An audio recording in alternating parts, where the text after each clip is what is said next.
Біздің қоғамда біреуді айыптағыш, өсектегіш, сын айтқыш, біреудің ісіне мін айтқыш адамдар өте көп. Солардың көбін менің кейбір посттарының астарындағы комментарийлерден көріп жатсыздар. Көзімнің ілгендерін стористарыма да салып жатырмын, көзімнің ілмегендері қаншама. Және де менің жекеме неше түрлі хаттар да түсіп жатыр. Тек маған емес, мені туған анама да сөз тегізіп жатыр. Енді мен адамдармен жұмыс жасағасын, маған неше түрлі саладағы өмірлік мәселелермен адамдар келуде, кеңес сұрайды, консультация алады, тағысын тағы.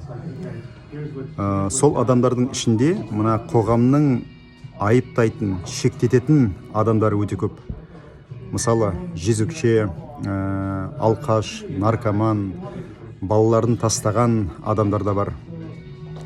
Бір қызығы, осы адамдар өздерінің өмірлерін қолдарына алып, оянып, өмірлерін түбегейлі өзгертіп жатыр.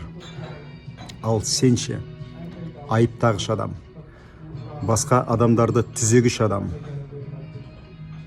Зато сен намаз оқисың. Сенің артықшылығың сонда ғана. Намаз оқымасаң да сен ақиқатты білесің. Құран мен хадиспен жүрмесең де соларды мойындайсың. Және маған айып жазғанда соларды бетке аласың. Мені шайтан дейсің, жын дейсің, тағысын тағы. Мен бұған еш ренжіп жатқан жоқпын. Мен ол деңгейден өткеніме көп заман болды. Және де мен сол деңгейге жеттім деп өзімнің көкірегімнен соғып жатқан жоқпын. Жалпы қоғамның бір дертін айтып жатырмын.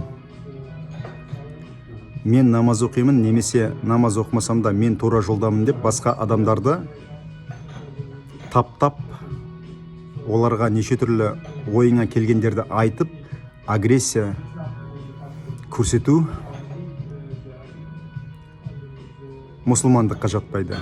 Сен өзіңді енді мұсылманмын деп санайсың ғой. Сондықтан кімдікі дұрыс, кімдікі бұрыс. Мен сені де айыптамай ақ қояйын, бірақ менің сөзіммен келіспесең, жайыңмен жүре бер.